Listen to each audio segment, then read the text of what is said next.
हज़रत अबू उमामा रज़ियल्लाहु ताला अन्हु फरमाते हैं कि एक औरत मर्दों से बेहयाई की बातें किया करती थी और बहुत बेबाक और बदकलाम थी।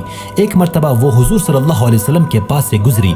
हुजूर सल्लल्लाहु अलैहि वसल्लम एक ऊंची जगह पर बैठे हुए सुरीद गा रहे थे। इस पर उस औरत ने कहा, उन्हें देखो, ऐसे बैठे हुए हैं जैसे गुलाम बैठता है, ऐसे गा रहे हैं जैसे गुलाम गाता है। ये सुनकर हुजूर सल्लल्लाहु अलैहि वसल्लम ने फरमाया, कौन सा बंदा मुझसे ज्यादा बंदगी इख्तियार करने वाला होगा। फिर उस औरत ने कहा, ये खुद खा रहे हैं और मुझे नहीं खिला रहे हैं। हुजूर सल्लल्लाहु अलैहि वसल्लम ने फरमाया, तू भी खा ले।